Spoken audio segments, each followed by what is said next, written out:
While I can't say I consider Jack Black a versatile actor, I can definitely call him a multifaceted personality. By age 54, Black is a successful comedian, musician, and YouTube blogger.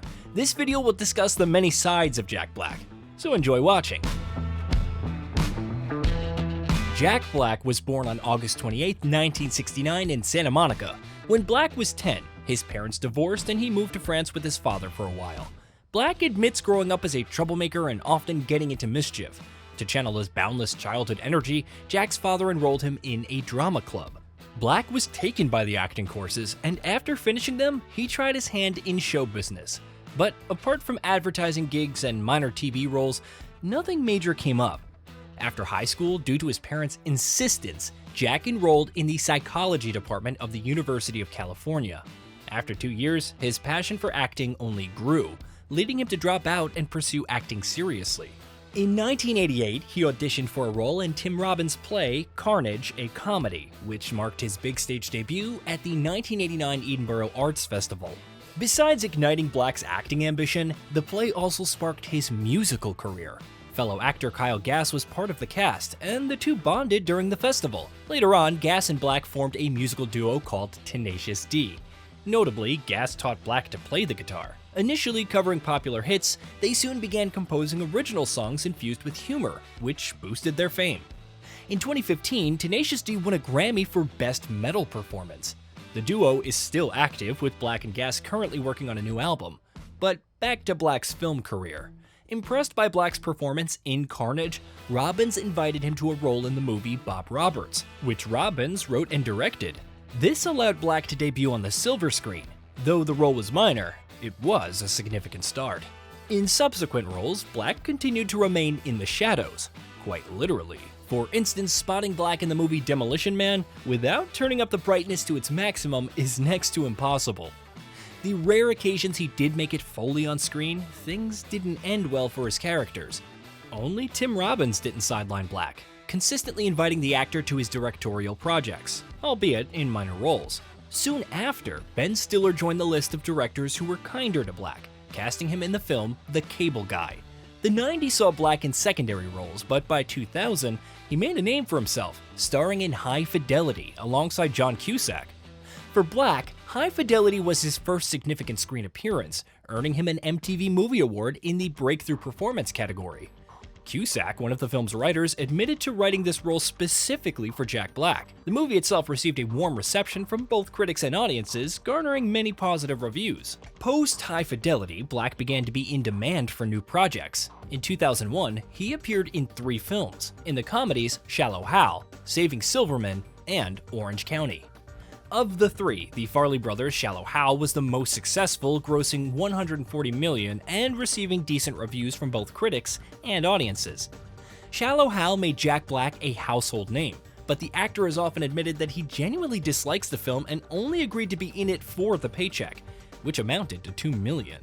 As Black's popularity soared, his demand post the Farley's comedy plummeted, relegating him back to supporting roles. The actor wasn't particularly concerned and shifted his focus to his music career, releasing Tenacious D's debut album. But in 2003, Black's film career ascended again. However, this ascent was marred by the malfunction of one of its engines when Black starred alongside Ben Stiller in the comedy Envy, which also featured Rachel Weisz and Christopher Walken. The only thing to be envious of in this scenario was the cast. Otherwise, this movie was a total flop. With a budget of $60 million, the film grossed a mere $14 million and received scathing reviews from critics and less than flattering feedback from viewers. Such a significant failure, compounded by Black's prolonged absence from leading roles, nearly ended his career for good. Only Black's most devoted fans held on to the hope that he could once again dazzle with a performance like he did in The Fanatic. But I don't think even they believed that this would happen in 2003. Yet, that's precisely when it did, with the September 2003 release of School of Rock, where Black played the lead. Richard Linklater's comedy became a massive hit that year. On a budget of $50 million, the film raked in $130 million at the box office. More importantly, audiences and critics alike loved it. Black's performance earned him a Golden Globe nomination for Best Actor. Bill Murray would win the award for this role in Lost in Translation, but to this day, many agree that Black's role in School of Rock is the best of his career. Much of this success was because Black felt completely at home in the role, with the film bending his two main passions, music and acting. The movie's writer, Mike White, admitted that the film idea came to him after he became Black's neighbor, and frequently witnessed the actor running naked in his house hallway to blaring music. Anyone else might have called for psychiatric help, but White decided to write a film for Black, and it was a great choice. Turns out, running naked through hallways can sometimes lead to a Golden Globe nomination.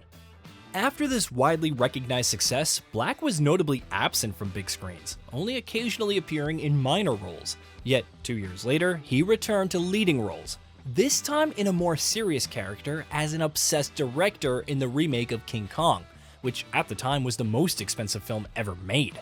However, it fell short of becoming the most profitable blockbuster, grossing $550 million worldwide on a $207 million budget. But Peter Jackson's film still received favorable reviews from both critics and audiences.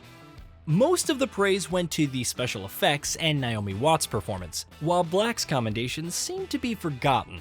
Although I personally remember being pleasantly surprised to see him in a more serious role.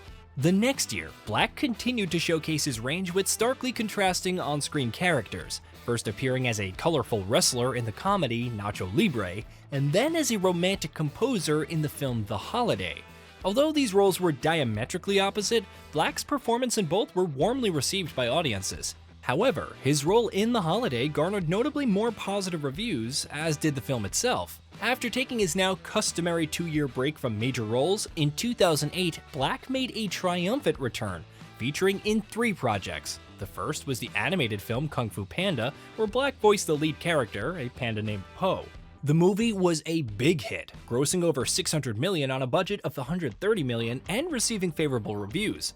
Such success naturally spawned a franchise. Direct sequels were released in 2011 and 2016, accompanied by countless TV shows and shorts centered on the adventures of Po the Panda. In total, the Kung Fu Panda trilogy grossed almost $2 billion, and all 3 films were warmly received by both audiences and critics. Another pleasant discovery for me in 2008 was the film Be Kind, Rewind, where Black played the lead role. The film unfortunately didn't captivate a broad audience, although it mostly received positive feedback. Closing out the parade of stellar projects featuring the actor was Ben Stiller's comedy Tropic Thunder, which many immediately hailed as one of the best comedies of 2008. To this day, the film frequently appears on lists of best comedy films. However, in today's context, the movie has its detractors whom demand apologies for Stiller for, in their view, offensive jokes.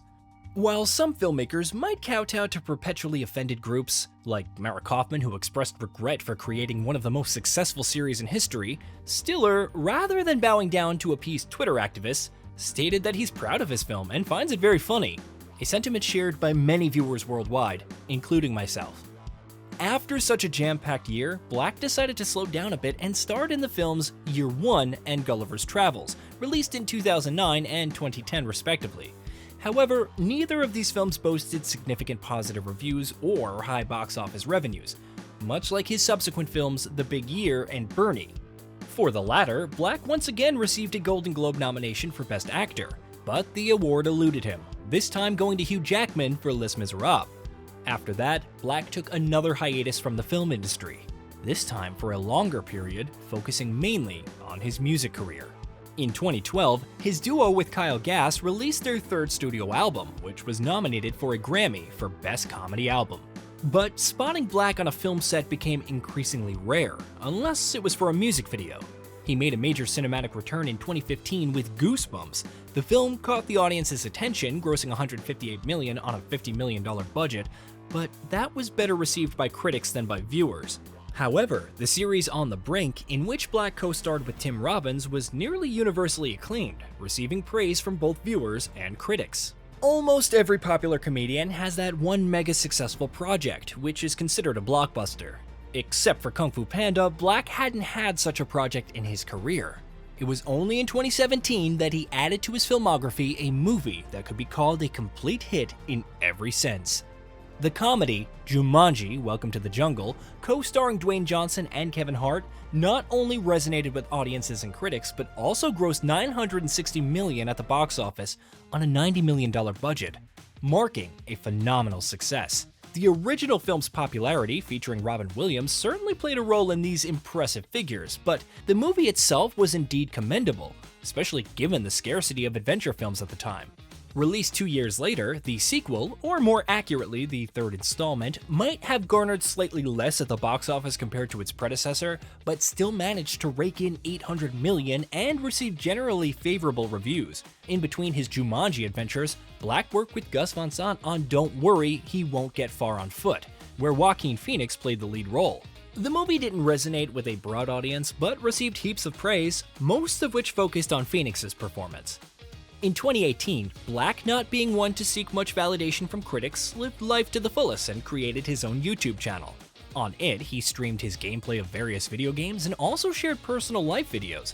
However, lately, Black hasn't dedicated much time to YouTube and hasn't pleased his subscribers with new content for almost a year.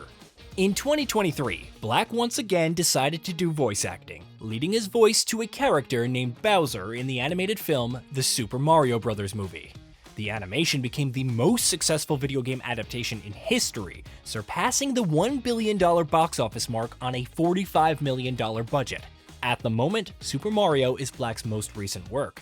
To be honest, Jack Black has never been on my list of favorite comedians. However, his approach to life has always fascinated me. Looking at his biography, you get the feeling that Black lives by the principle of doing whatever he desires, regardless of what others might think. If he wanted to sing, he just sang, and eventually got a Grammy for it. If he wanted to run around the house naked, he did so, even reaching a Golden Globe nomination for it.